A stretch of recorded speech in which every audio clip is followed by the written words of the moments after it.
Nick here, and welcome to my DC Cinematic Universe film ranking for 2017. And I've decided that, like with the Marvel Cinematic Universe one, I'm going to be doing one of these, as well as maybe one for the X-Men films as well, towards every year, once the last film of the year of those respective franchises or series had come out. So towards about October, November, December, when they've come out, I'm going to be doing as I mentioned, I did one for Marvels back in July, and then I said, I'll wait until after Ant-Man and the Wasp. But I thought, because as I said in the Thor Ragnarok review, as I've changed it around a bit, and Thor Ragnarok has now come out, I'll redo it. But I'm going to do that after I rewatch Spider-Man Homecoming, which I'm getting the Blu-ray Steelbook for, hopefully soon. And I decided, just even though they're going to be 3D steelbooks for the films, at least, I'm not going to care. I don't care if they're going to be 3D editions going to be included in the steelbook. I'll just get the steelbook if I can. Otherwise, I'll get the standard one. We don't have a 3D TV, and we have no intention of getting one. So, yeah. So we're moving on to the DCEU ranking. As now we got both films of this universe out this year. As for X-Men, there's only been one. I think I did the entire ranking in that one. Next year there's going to be 3, so that's why there's going to be one for it. Sorry for me speeding up so fast towards that bit. I was almost ready to burp. How annoying. Every time I do this. So I'm doing a DCEU 2017 film ranking. Might do one next year, but depends on how many films come out. There's only, by the looks of it, maybe only Aquaman. So we'll see. And also, X-Men's one, there was only one this year. So that's why it's going to wait till next year when there's another 3. And Marvel Cinematic Universe, the 2017 one will be updated. The one that featured Spider-Man will be removed, and we'll have a new one that will include Ragnarok, and then each year will be updated.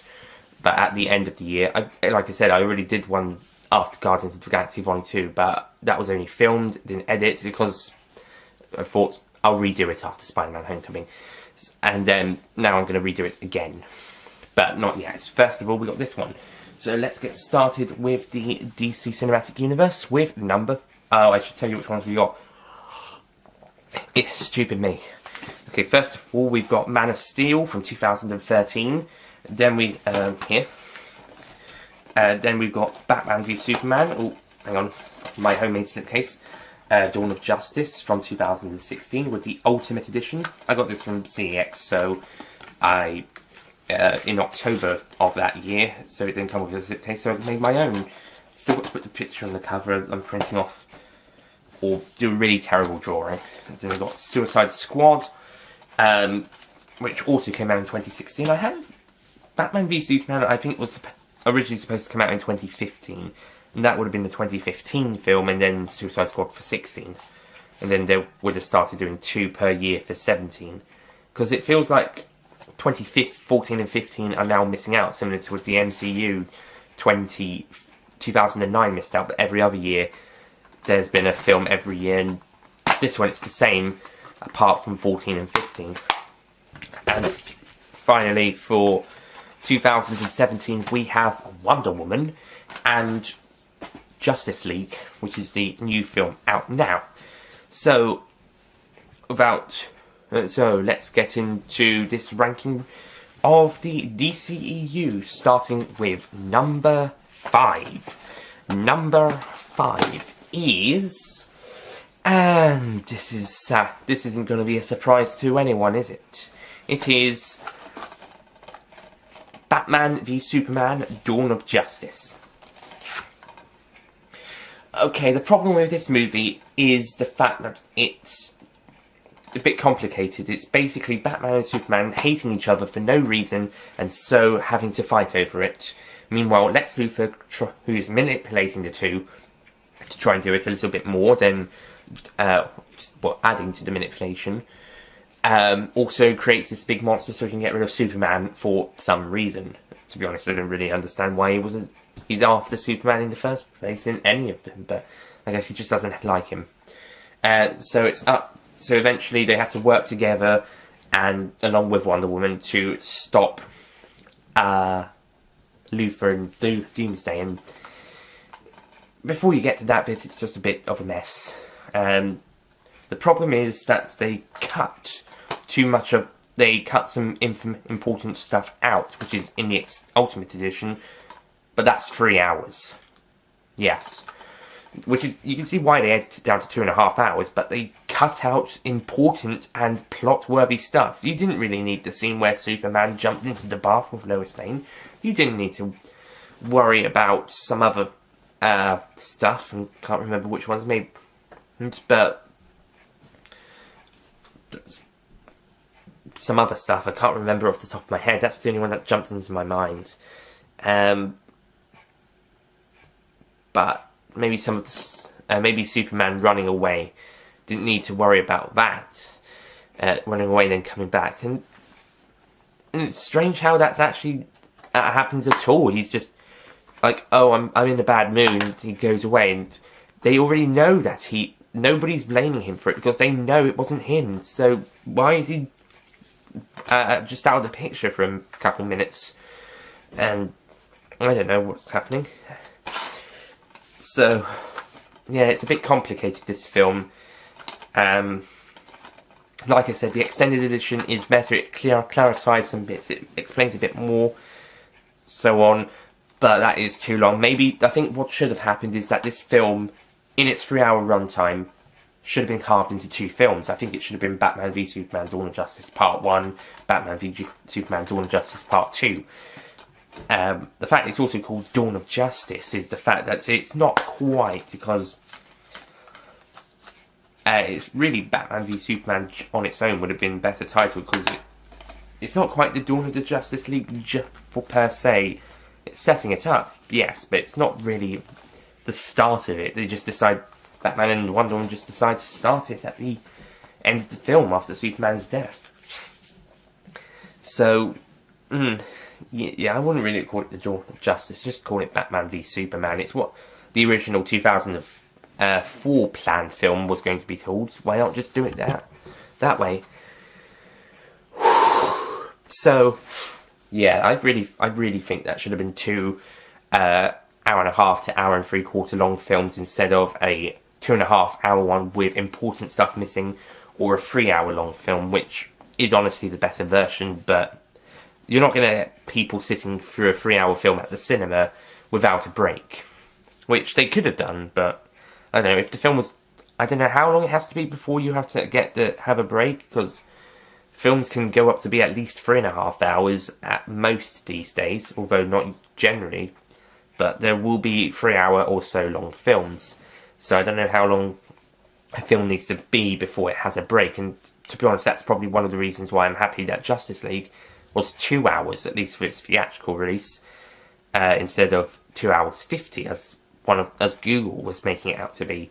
So that might be an extended edition, but we'll see. And if it was, then that one maybe again would have to become 2 films. That time closer to 1.25, 1.5, because 3 hours is just is pushing it a bit without a break for the cinema. It's okay when you're at home watching it on DVD or Blu-ray, Blu-ray for the Ultimate edition of this one, an extended cut of Suicide Squad. That's okay for their releases. For the theatrical cut, you need to make it a bit shorter, because there won't be as many people who are willing to sit through the entire film, at least without having one break. Having to go out for a minute or two to go to the toilet, or to grab some snacks and drinks, which really they should have done at the start. But you would have to be sitting there for not just the length of the film, but also the trailers and adverts at the start, which can be between 20 and 25, maybe even 30 minutes of just there. Sometimes they are just too long. So, and that doesn't add, and that adds on to and you're already there like, oh, has the film started yet? So this is probably why, and that's why they probably shortened it. But it didn't quite work, and that's why I think it should have been 2 films. Okay, we're moving on to number 4. Number 4 is... This isn't going to be a surprise to anyone at all. This one, in fact, most people will be going, why isn't this number 5? This, number 4, is Suicide Squad. Now, with the... Now, with this one's extended cut, so to say, unlike the extra half hour or so with Batman v Superman, where it had the 3 hour, 2 minute extended version to the 2 hour, 31 minute version, theatrical cuts. This one is only about 123 minutes. That's 2 hours, 3 minutes for the theatrical cut. So, like Justice League, it's just about 2 hours. The extended edition is 134. It's only another 12 minutes. No, 9 minutes. No, 11. Idiot. It's 9 minutes of footage. 11 minutes. Hold on. 1 through... Yeah, it's 11 minutes more. And... honestly... there's stuff in the theatrical cut that could have been in the extended cut, and that just feels like it could have... You didn't really need the extended cut, you needed the deleted scene selection. With the film itself, it's alright, it's not terrible. I'd rather rewatch this one than BVS, to be honest, although it is probably the least necessary out of the 5 films. I think, again, they just don't... It's not really cohesive. I think that's the problem with the 2016 DC films, is that they weren't cohesive. The stories were a little bit complicated or over the top. The characters were okay, and the actors were alright. I don't get the hate for this one, but it's not perfect. It's it's good. It's okay. I think my biggest issue is that the fact that it's a bit cliched. It's not that great. And I can't really put my finger on it, but I don't hate it as much as everybody else. I think maybe people just hating it for the sake of it. Maybe the fact that the CG blobs was stupid. I don't know, but it just wasn't so great. It's been a while since I've watched it, and I'm not doing a scripted thing. I'm just doing this off the top of my head. So forgive me if I'm not that great at this. So, you know what? The hell with that. Suicide Squad, it's alright, but it's not great. Okay. As for the there's one scene in there that I think should have been cut from the film. If there was a scene like it in the extended... There's a scene like it in the extended cut that was cut. And both scenes of the film are unnecessary, but with that first one cut, the second one feels even worse in the theatrical cut. And that's the one where Harley's remembering going into the acid with the Joker. That scene in the theatrical cut, I think, should have been cut. Especially if a scene earlier with her on the highway with the Joker was cut. They're both in the extended edition, so I really think that bit should have been cut. I think that one would have made the movie a little bit better for me, because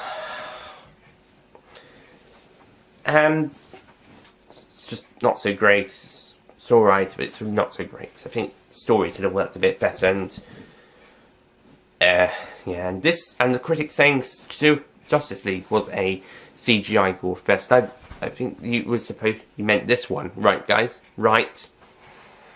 And I said that there wasn't that much in that one compared to the Justice League. I think I might have been wrong there in my review of Justice League. I might have to.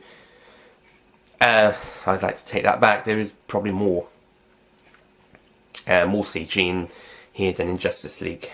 Or almost as much. I think we can all agree that the least amount was in Wonder Woman. Okay, number 3. I'm getting fed up. Fed up of not being able to talk about it because I'm not that great at it. Okay, number 3. Number 3 is Man of Steel. The first of the DCEU and this Superman reboot. And this Blu-ray has a nice kind of slipcase thing. It's really nice. This one is a pretty good film, although I can see why people aren't so keen on it, but still an interesting film. It's Superman's origin story in a different way. The first act does feel like Batman Begins from the Dark Knight trilogy, where it's non-linear, where it has flashbacks, so to speak, after Superman arrives on Earth after the Krypton scenes. It then goes into part flashback mode, part present day mode, and then you get the story proper. I do think this film's got the best DCEU villain so far, and that's General Zod, played by Michael Shannon here. Despite Lex Luthor and the Joker being better characters, sadly in this cinematic universe, they haven't been up to that standard, and they have been miscast, as I mentioned in the Justice League review. So, and to be honest, I think Michael Shannon's General Zod is just a better character in this film than quite a lot of the other villains, and also an improvement of the character in Superman 2, played by Terrence Stamp. And but aside from that, it's okay. It's not great. It's got a good story, but honestly, it wasn't that brilliant. And yeah, I can see why they did it, but it's just not that great. Okay, but it's not great. So I'm not really going to talk. I'm not really talking about these much, am I? Well, maybe that's for the best.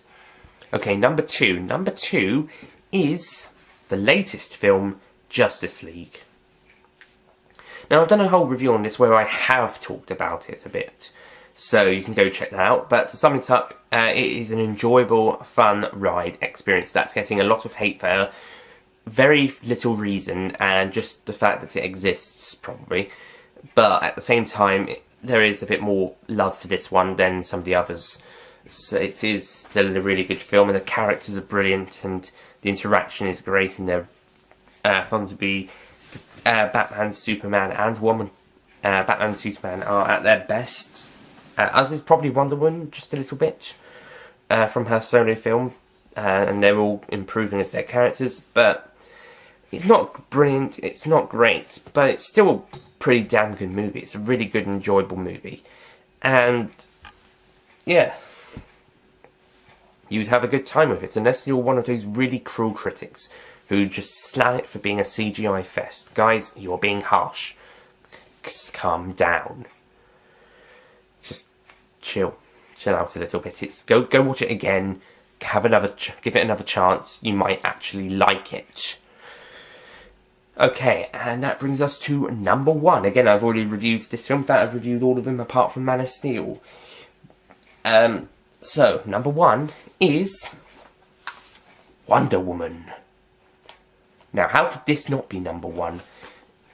Because this one has the best story, has the best character development, although I do believe Wonder Woman does also improve a little bit more in Justice League, but within one film, she's a really good character, and sorry, not in this case, but she is still a really good character, and has some really good characters in there. Ares, I think, is good as a villain, but he's not brilliant. Ludendorff and Dr. Poison are also pretty good, and especially Ludendorff, he's really good. I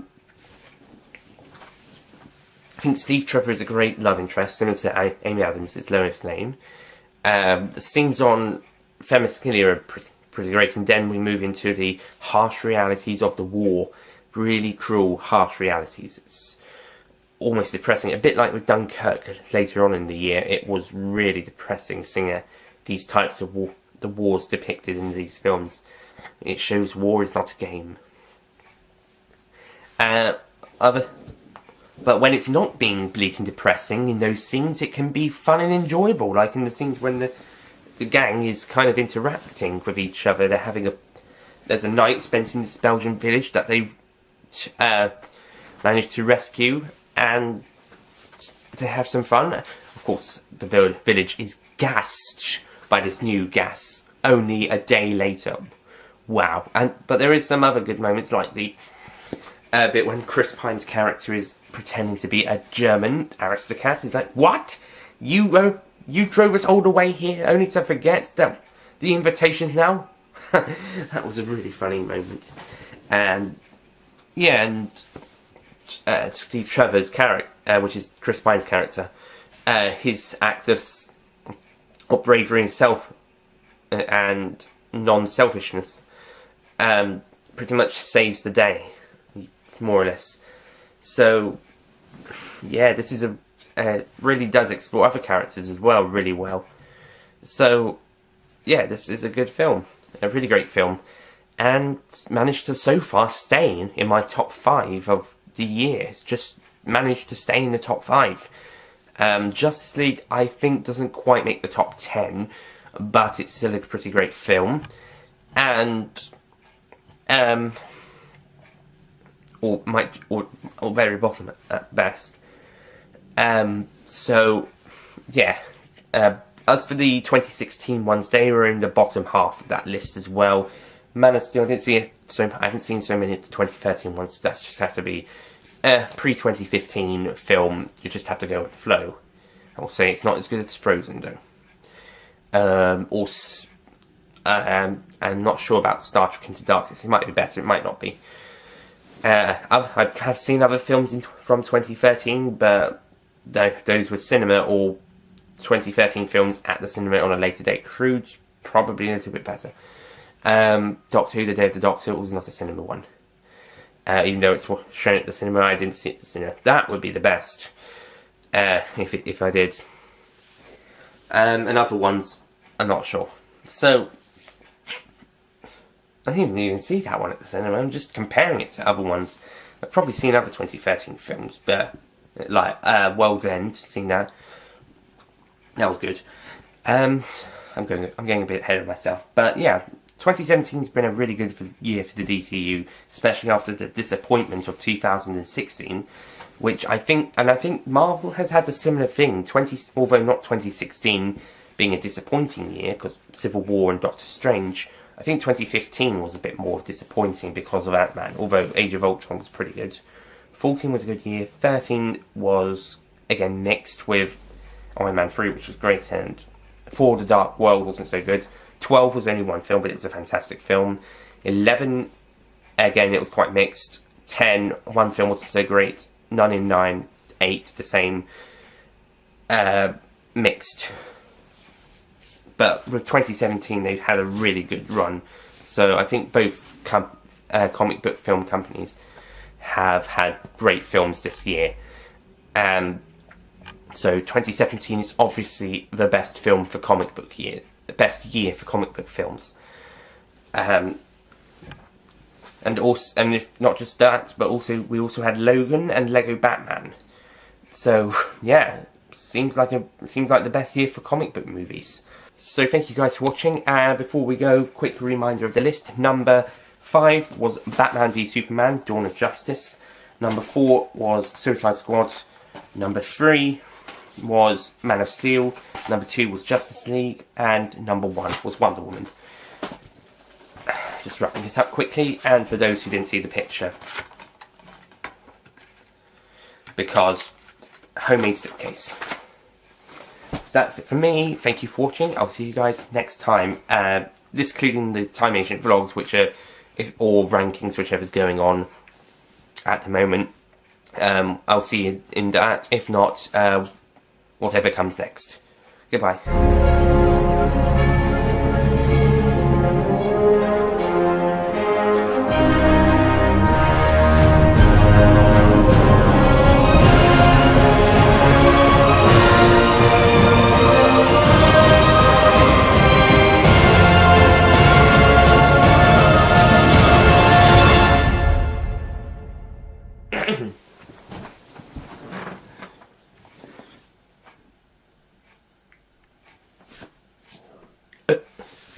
Excuse me.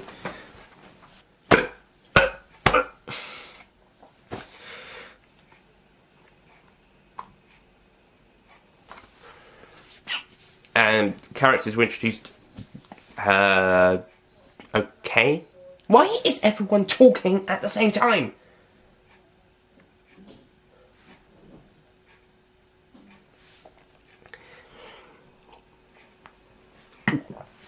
Okay, number 3 is Suicide Squad. Fucker.